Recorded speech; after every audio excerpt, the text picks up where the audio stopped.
Halo adik-adik, sebentar lagi kita akan merayakan ulang tahun Tuhan Yesus. Apakah adik-adik sudah siap? Oh, ada yang sudah siap. Adik-adik yang sudah siap apa? Merayakan apa?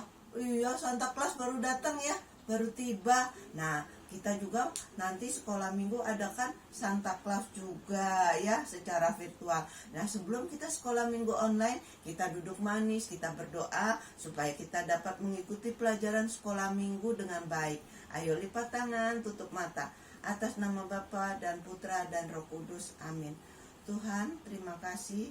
Di pagi yang cerah ini, Engkau telah membangunkan kami dari tidur.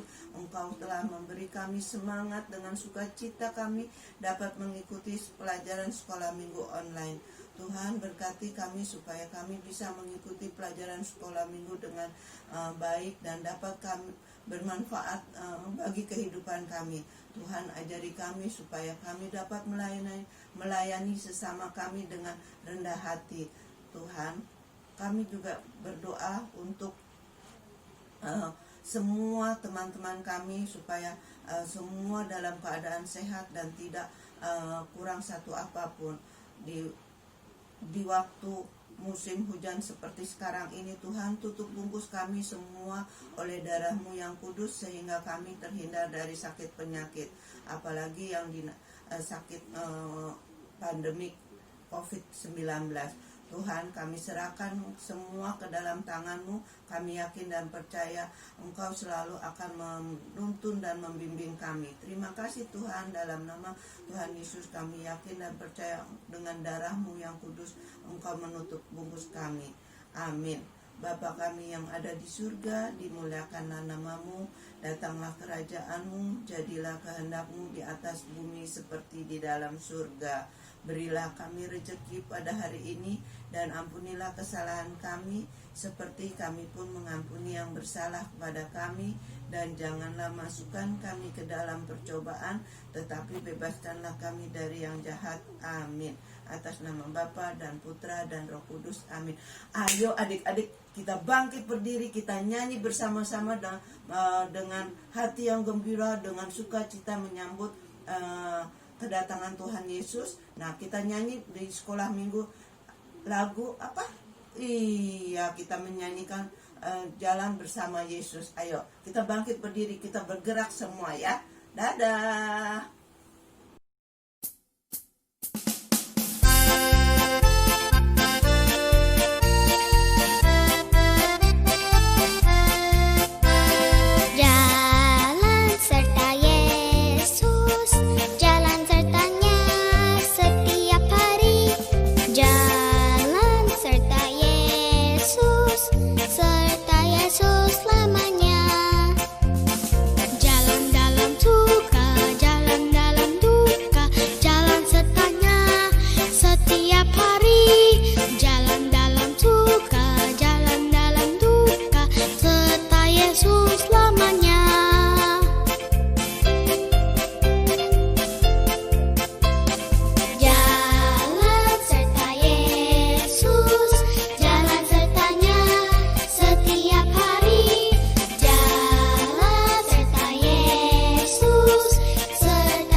Halo teman-teman, apa kabar? Kita jumpa lagi di sekolah minggu online.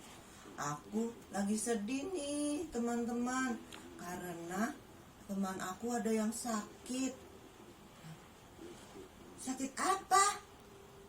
Batuk pilek sakitnya. Oh, puji Tuhan, untung tidak COVID. Nah, terus aku mau melayani Melayanin siapa? Aku mau menolong teman aku mau mendukung doa, aku mau berdoa untuk teman aku supaya cepat sembuh dari sakit. Terus ngapain? Terus kalau melayani harus dengan tulus. Kamu tidak mau melayani dengan tulus, ngegerutu aja, aku mau berdoa supaya temanku, sahabatku cepat sembuh. Kamu mau ikut tidak? Tidak, aku tidak mau ikut. Nah, teman-teman, jangan mengikuti sahabat kita yang satu ini. Yang satu ini tidak baik. Kita ikuti sahabat kita yang baik hati, yang mau melayani dengan rendah hati, dengan tulus. Nah, adik-adik juga harus bisa melayani teman-teman. Kalau teman kita di sekolah tidak bisa pelajaran, nah kita harus melayani, kita bantu, kita ajarin sampai bisa. Tapi tidak perlu pakai imbalan, tidak perlu pakai menggerutu atau mengucapkan sesuatu. Nah, kita harus dengan senang hati. Oke adik-adik? Iya, Oma yakin adik-adik juga bisa melayani dengan rendah hati dan dengan sukacita. Nah, selamat mengikuti sekolah minggu online adik-adik. Dah. Halo adik-adik, selamat pagi. Nah, sekarang gilirannya Kakak Gilang nih. Kakak Gilang punya cerita yang berhubungan dengan tema kita pada minggu hari ini. Nah, tema kita minggu hari ini adalah melayani dengan rendah hati. Nah, kayak cerita yang Kakak Gilang mau ceritain ini, cerita yang berhubungan dengan adik-adik tahu nggak sih? Pernah dengar mungkin ya teh yang mereknya Twinning. Pernah ya? Atau ada yang pernah lihat ya? Jadi ini ada kisah seorang bernama Stephen Twinning. Stephen Twinning adalah keturunan ke-10 dari Thomas Twinning, yaitu pendiri perusahaan teh Twinning terbesar di dunia. Jadi si Stephen ini waktu itu menghadiri acara Ratu Elizabeth II di kerajaan Inggris. Nah, Stephen ini sebagai salah satu keturunan dari merek teh yang terkenal di dunia ini, sudah dipastikan dia adalah orang yang sangat kaya raya. Namun pada saat acara Ratu Elizabeth, Stephen berpenampilan sangat sederhana. Dia menggunakan celemek merah dan melayani tamu-tamu yang hadir di acara tersebut. Nah, si Stephen langsung nih melayani tamu-tamu tersebut dengan menyuguhkan teh-teh terbaik. Dia mencampur atau meracik teh-teh tersebut dan menyuguhkannya kepada tamu-tamu. Nah, hal itu begitu disorot oleh media saat itu karena seorang Stephen, salah satu keturunan perusahaan teh terbesar, seorang yang kaya raya, mau rendah hati melayani tamu-tamu yang hadir di perayaan tersebut satu persatu. Jadi Stephen tidak memandang dirinya itu adalah seorang yang tinggi atau seorang bos atau seorang yang memiliki perusahaan teh terbesar. Dia tidak memandang dirinya seperti itu. Tapi dia dengan rendah hati mau melayani tamu-tamu pada perayaan saat itu dengan menyajikan teh untuk tamu-tamu yang hadir. Nah, tindakan Stephen ini sungguh membuat rakyat Inggris saat itu kagum karena perbuatan Stephen begitu rendah hati. Dia mau turun langsung untuk melayani tamu-tamu yang hadir. Nah, adik-adik, tindakan Stephen ini juga pernah dilakukan sama Tuhan kita Yesus Kristus. Pas kapan adik-adik? Iya, pas Tuhan Yesus membasuh kaki-kaki para murid-muridnya. Tuhan Yesus dengan rendah hati melayani muridnya dengan membasuh satu persatu kaki para muridnya. Hal itu untuk apa sih adik-adik? Hal itu untuk menyontohkan bagaimana melayani dengan rendah hati. Yesus selalu mengajarkan bahwa ia datang ke dunia bukan untuk dilayani, tapi untuk melayani. Dan ia melayani dengan rendah hati. Tapi Yesus bukan hanya mengajar atau kayak berbicara, oh kamu harus melayani dengan rendah hati ya.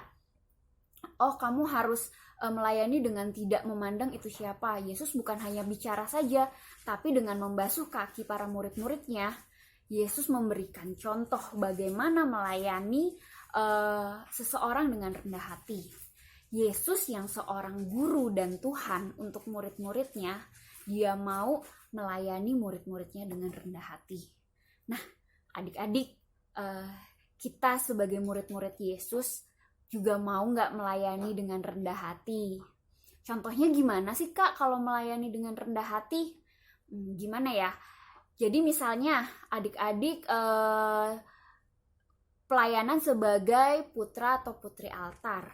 Nah, adik-adik nggak memilih tuh hari apa dan jam berapa adik-adik mau tugas Miss Dinar di gereja. Atau milih-milih, oh kalau pasturnya ini aku mau deh jadi putra-putri altar. Kalau jam segini aku mau deh. Nah itu kan berarti milih-milih adik-adik. Tapi dengan melayani dengan rendah hati itu maksudnya mau pasturnya siapa, mau jam berapa misanya. Ketika kita dikasih tugas, kita siap. Oke Tuhan, saya mau melayani. Seperti itu. Lalu di rumah juga bisa adik-adik. Di rumah melayani orang tua kita, bukan dengan ini ya membasuh kaki orang tua kita setiap hari, bukan adik-adik, tapi kita bisa melayani orang tua kita seperti orang tua kita udah capek nih setiap hari bekerja. Nah kita contohnya abis makan kita cuci piring kita sendiri, kita nggak taruh di dapur terus nunggu mama atau papa kita yang nyuciin. Kita abis makan ke dapur cuci piring kita sendiri. Nah itu membantu mengurangi pekerjaan orang tua kita. Itu juga yang disebut melayani dalam keluarga. Nah adik-adik mau nggak seperti Tuhan Yesus melayani dengan rendah hati? Pasti mau ya. Dan pasti kita harus sama-sama terus belajar untuk rendah hati, untuk melayani sesama tanpa memilih siapapun. Nah adik-adik, demikian nih cerita dari Kakak Gilang. Selanjutnya ada cerita Alkitab dari Bunda Lucy. Kita dengerin sama-sama ya. Silakan Bunda Lucy. Dadah adik-adik. Halo, apa kabarnya anak-anak Bina Inman semuanya? Semangat ya semuanya ya. Apalagi kita sudah memasuki bulan Desember. Sebentar lagi kita akan merayakan hari Natal ya. Nah, tadi anak-anak sudah mendengar ya cerita pengalaman kehidupan dari Kakak Gilang. Bagus gak? Bagus ya, anak-anak sudah tahu kan apa yang harus dilakukan ya di dalam kehidupan. Kita harus belajar rendah hati. Nah, sebagai bagian dari pelajaran hari ini, kita akan pelajarin firman Tuhan tentang melayani dengan rendah hati.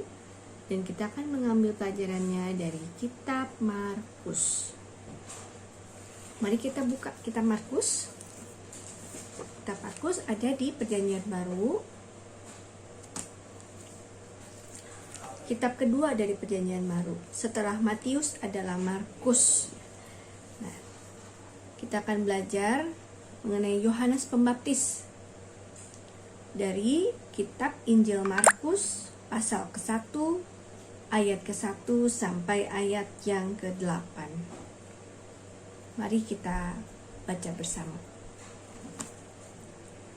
Inilah permulaan Injil tentang Yesus Kristus, Anak Allah. Seperti ada tertulis dalam kitab Nabi Yesaya. Lihatlah, aku menyuruh utusanku mendahului engkau. Ia akan mempersiapkan jalan bagimu. Ada suara orang yang berseru-seru di padang gurun, persiapkanlah jalan untuk Tuhan, luruskanlah jalan baginya. Demikianlah Yohanes Pembaptis tampil di padang gurun dan menyerukan, bertobatlah dan berilah dirimu dibaptis, dan Allah akan mengampuni dosamu. Lalu datanglah kepadanya orang-orang dari seluruh daerah Yudea dan semua penduduk Yerusalem, dan sambil mengaku dosanya, mereka dibaptis di sungai Yordan. Yohanes memakai jubah bulu unta dan ikat pinggang kulit, dan makanannya belalang dan madu hutan. Inilah yang diberitakannya. Sesudah aku akan datang Ia yang lebih berkuasa daripadaku. Membungkuk dan membuka tali kasutnya pun aku tidak layak. Aku membaptis kamu dengan air, tetapi Ia akan membaptis kamu dengan Roh Kudus. Jadi demikian halnya apa yang kita pelajari pada hari ini adalah mengenai Yohanes Pembaptis yang mempersiapkan jalan bagi Tuhan Yesus. Yohanes Pembaptis sendiri adalah sepupu dari Tuhan Yesus karena dia dilahirkan dari Bunda Elizabeth yang merupakan sepupu dari Bunda Maria, ya.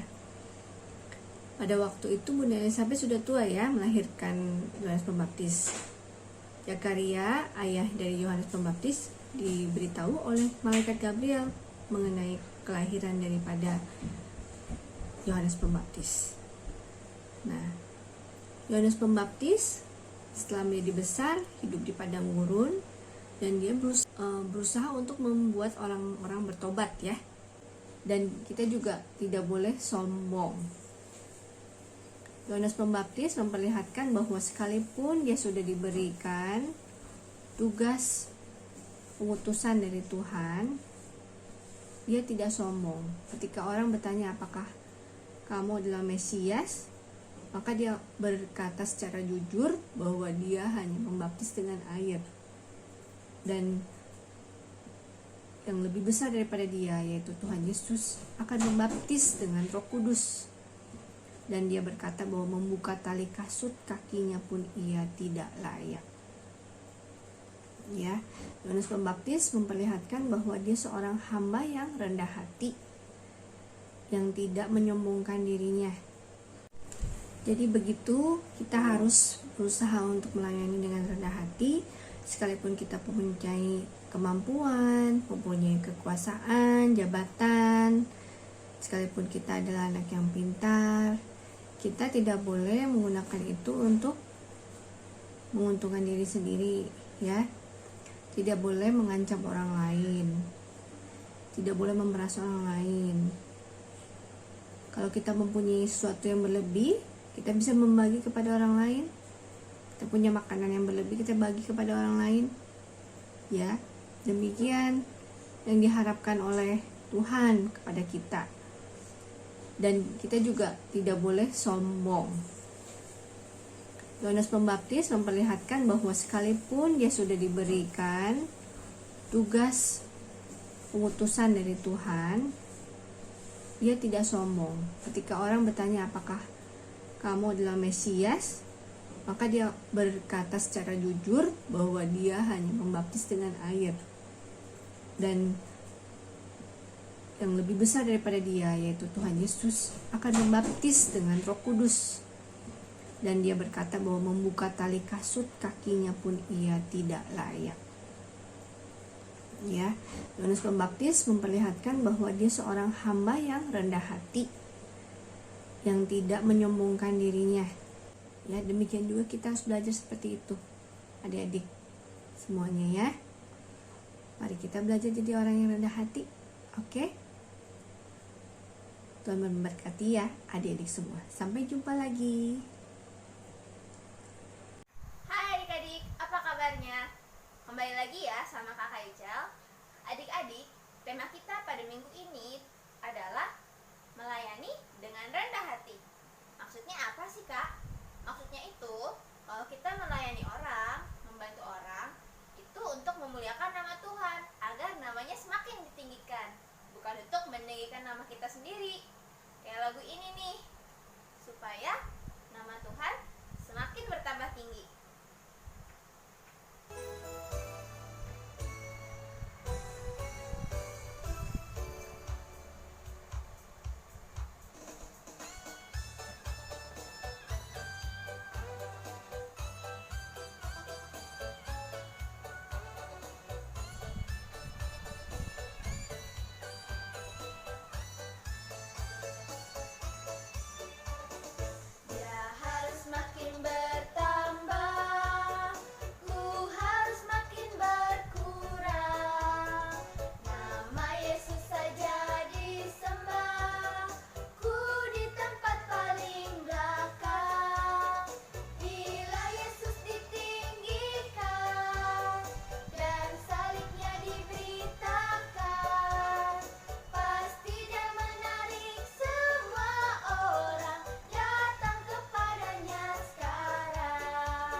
Selamat pagi adik-adik.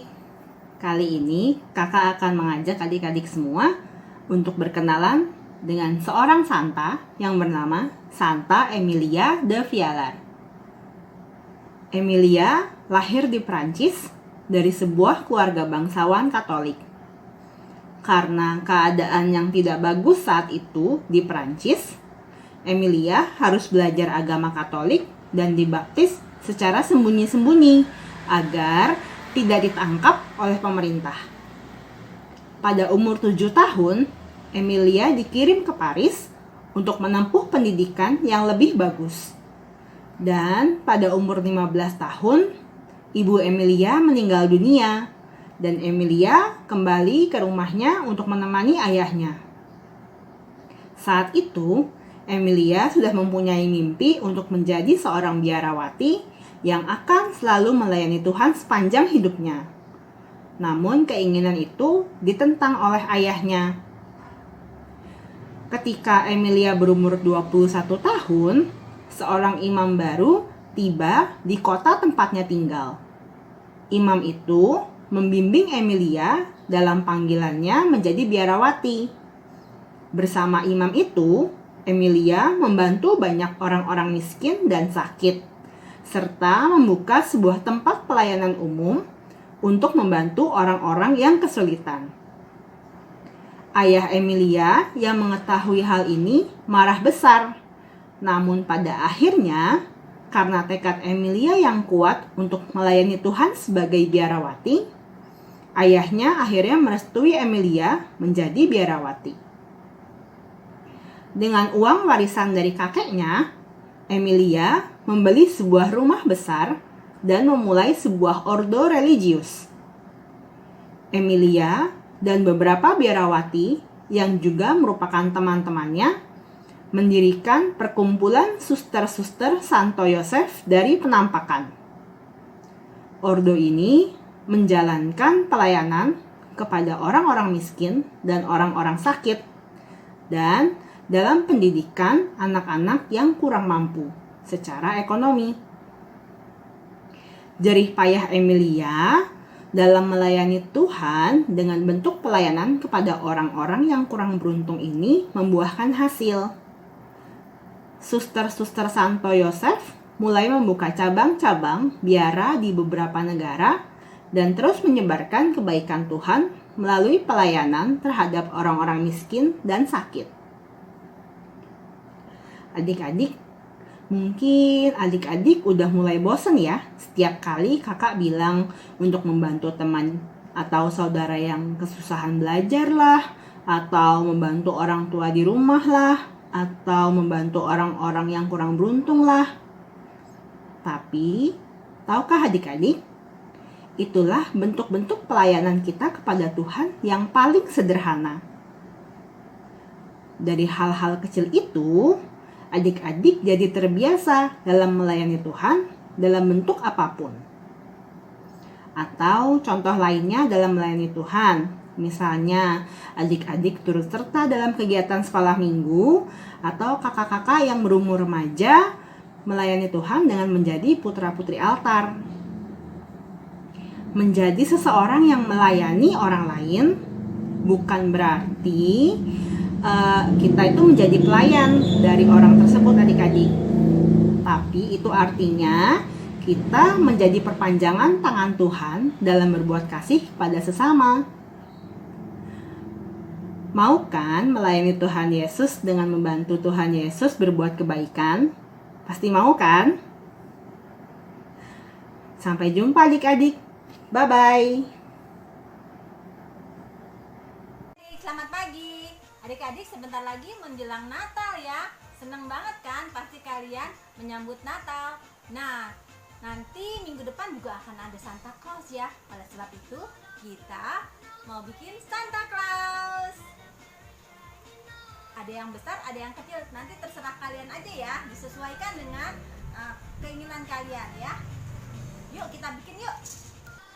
Adik-adik, awalnya kita bikin lingkaran, tapi ini diameternya 15 cm, tapi kita nggak usah sampai sebesar-besarnya, tapi kurang lebih dipotong seperti ini. Dilebihin sedikit juga boleh ya. 15 cm ya ini. Lalu di sebelah sini kita kasih double tip, terus kita gulung. Nah ini udah digulung ya adik-adik, kita udah tempel. Nah setelah ditempel, kita mau tempel mukanya dulu nih, sininya dulu. Jadi kita tempel begini ya, nanti ditempel seperti ini. Nah ini udah kita tempel ya adik-adik ya. Nih belakangnya begini, kita tempel ya. Kalau udah selesai, kita lalu bikin mukanya. Mukanya kita gampang bikinnya, kita buat aja seperti ini.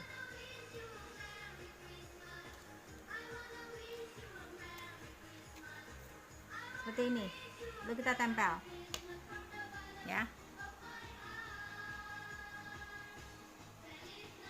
Kita tempelnya jangan sampai, bentar, ini kurang, jangan di ujungnya, jangan dipasin ya, gini.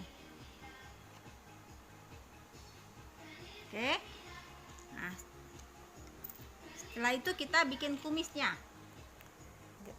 Adik-adik bikin kumisnya, kita lipat 2, terus kita gambar.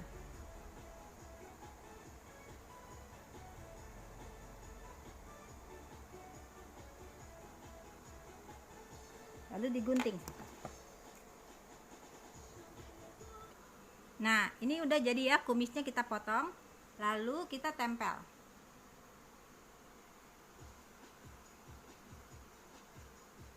Tempel di sini. Setelah tempel, kita bikin sisa dari kertas tadi, bulat aja untuk hidungnya. Lalu tempel di sini. Ya, lalu matanya pakai mata-mataan, tapi kalau nggak ada kalian bisa bikin dari kertas biasa aja.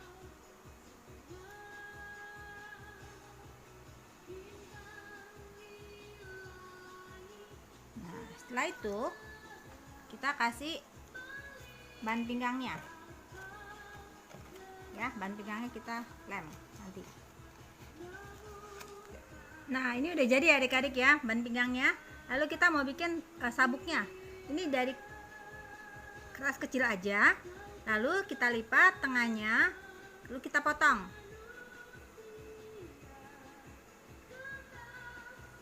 Ya, kita potong tengahnya tuh. Kalau susah bisa minta tolong mama dan papa ya.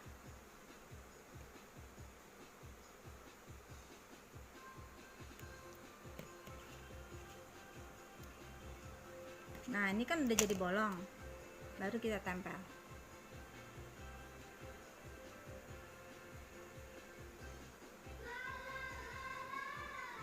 Nah udah selesai, tinggal kita kasih jenggotnya.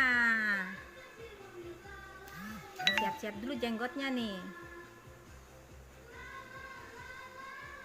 Nah adik-adik, sebelum kita tempel jenggotnya, kita kasih mulutnya dulu ya, Santa Clausnya, supaya bisa ngomong.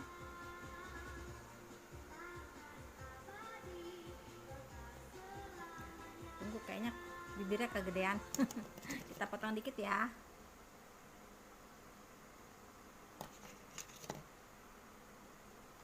Kecil aja. Nah terus di sini kita kasih lem.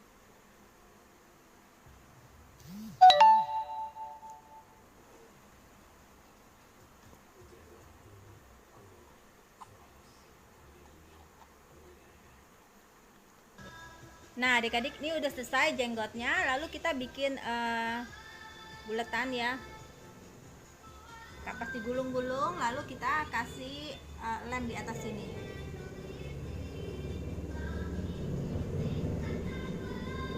Lalu kita tempel.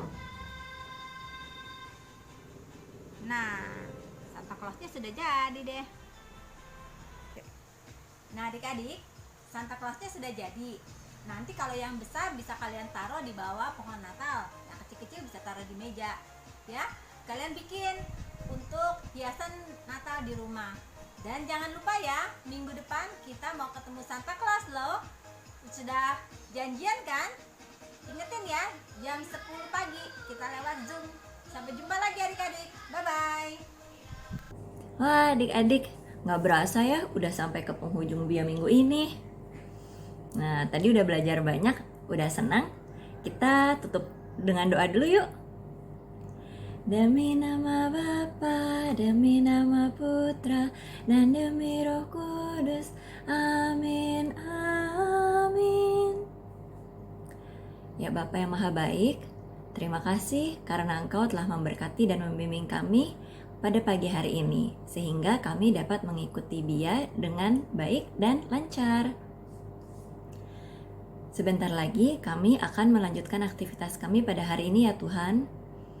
Berkati kami dan selalu bimbing kami juga supaya kami dapat mengaplikasikan apa yang kami pelajari hari ini, terutama supaya kami dapat semakin memiliki perasaan mau melayani dengan rendah hati dan tanpa pamrih. Karena kami ingin mengikuti teladan Yesus, Putramu. Terima kasih ya Tuhan. Amin. Salam Maria, penuh rahmat, Tuhan sertamu. Terpujilah engkau di antara wanita dan terpujilah buah tubuhmu Yesus. Santa Maria, Bunda Allah, doakanlah kami yang berdosa ini, sekarang dan waktu kami mati. Amin. Demi nama Bapa, demi nama Putra, dan demi Roh Kudus. Amin, amin. Wah adik-adik, kan udah doa penutup. Tapi kita jangan lupa ya adik-adik, biarpun biayanya udah selesai, jangan lupa dengan yang udah dipelajari hari ini. Hari ini kan kita belajar tentang melayani dengan rendah hati. Jadi habis ini adik-adik kalau ada teman minta tolong atau misalnya orang tua butuh bantuan di rumah, adik-adik mau melayani nggak? Iya, mau dong. Harus mau, tapi habis itu jangan terus, mama kan aku udah melayani, aku udah bantu cuci piring, mama kasih aku hadiah dong. Atau jangan terus adik-adik, aku kan udah bantu kamu, aku lebih hebat dari kamu. Jangan gitu ya, tetap dengan rendah hati, seperti Yesus kepada kita. Nah, untuk menutup, yuk kita nyanyi bareng-bareng dulu lagunya Melayani Lebih Sungguh.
Yeay, terima kasih adik-adik. Jangan lupa minggu depan biar lagi ya. Selamat melanjutkan aktivitas hari ini.